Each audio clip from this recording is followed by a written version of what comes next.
That's not the Goblin song!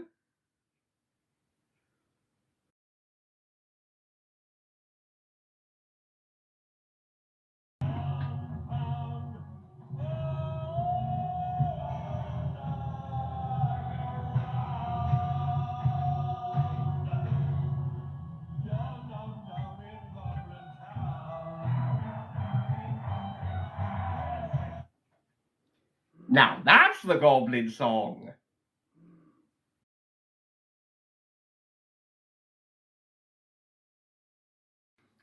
Hello everyone! I'm out in the sun today. So, I've seen the first 2 episodes of Series 14 of Doctor Who. I've debated whether to do this as, reaction on the episodes one by one or together, and then I thought I'll do it together. So, left is Space Babies and right is The Devil's Chord. So, Space Babies. The babies can talk in the episode. Because of course they can. And some of the episode was not nice. I know what I said. And The Devil's Chord. Yes, well, it was nice to have the Beatles in the episode, but I preferred this story with kind of Beatles theme to it. Fanfare for the Common Men with Peter Davison and Sarah Sutton. It's really good. At least this story didn't end with a High School Musical or Hairspray number at the end, like The Devil's Chord did.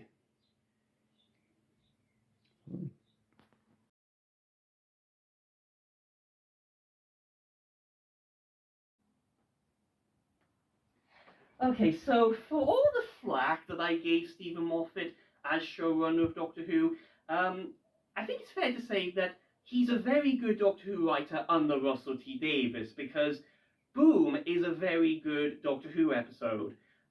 There's no irony in that. I really enjoyed Boom. It's a very enjoyable, tense-driven episode.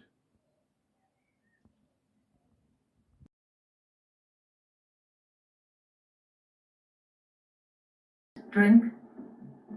Yeah, I'll have no, I'll just have a Coke. Okay, seriously, Ruby? As much as I like to drink Coke, I wouldn't drink it out in the cold. You just have a cup of tea or coffee or something to warm you up. I don't really know what to make of this episode, to be honest. I mean, it doesn't have the title sequence to begin with. Millie Gibson's very good, though. I can't fault that. She's a very good actor.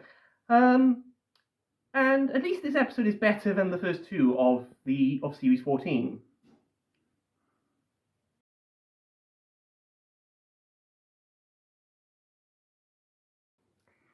Face and book. So, Dot and Bobble. Yeah, I enjoyed it for the most part. The episode, I think it was an interesting take on delving into the themes and warning of the dangers of social media. And, I appreciate that. But I think the episode kind of fell apart by the time we got to the end, especially with it being a little bit mean-spirited. And also, there was a lot of close-up shots in the episode. Did you notice that? I think there was a lot of close-up shots.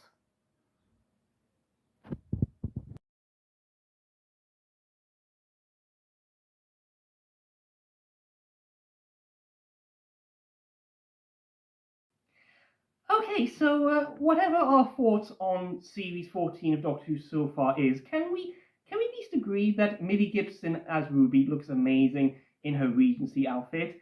And it's quite nice to see Susie Costello from Torchwood being a Duchess in this episode. And it was interesting to see Kristoff from the Frozen films being in this episode. Mind you, there is one thing I would have to question about this episode. Much older. Something much older and far more powerful. I'm a lord of time. What is he doing there? I mean, is he from The Curse of Fatal Death? Or is he from The Scream of the Shalka? Or is that The Great Intelligence? Or is he Loki in disguise? Makes sense. I mean, this episode is co-written by the director of Loki.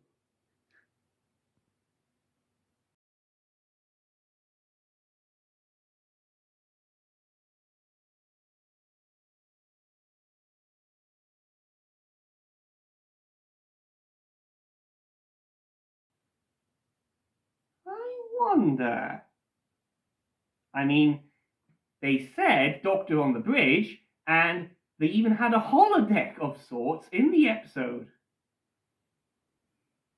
Anyway, The Legend of Ruby Sunday, there were a lot of characters in that episode, weren't there? There was the Doctor, there was Ruby herself, there was Mel, Kate, Rose is back, that's Rose Noble, Donna's daughter. Why wasn't Donna there? And Shirley Ann Bingham, I'm missing her already. She wasn't in this episode tonight, which is a shame. And for those of you who guessed that the villain of this Doctor Who story was from a 1970s Doctor Who story with Tom Baker, I would definitely have to tell you, you were spot on correct. Also,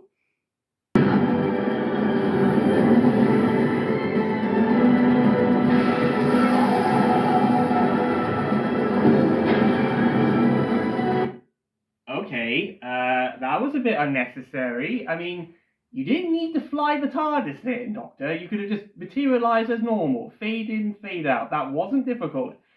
I mean, not only is that dangerous, but, I mean, the Doctor's just showing off now, isn't he? Anyway, next week I'm going to see part 2 at the cinema. I'll hope to share my thoughts on it soon. See you then. Bye.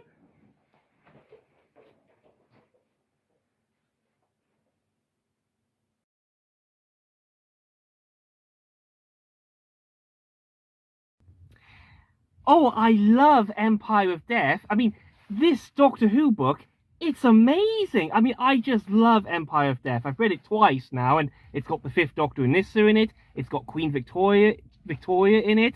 I've had this book signed by Sarah Sutton too.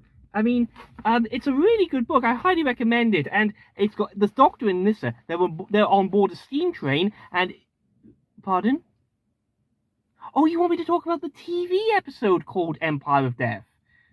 Okay. Well, I'm going to go and see it at the cinema now, so I'll have to come back later to tell you what my thoughts are on it. So, see you in a bit.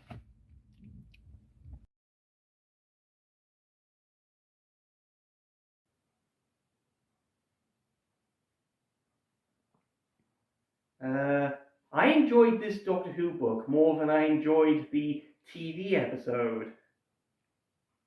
At least it was nice to see the 2-part finale on the big screen at the cinema recently, and it was nice to see that special message given by Millie Gibson in the intermission between the 2 episodes.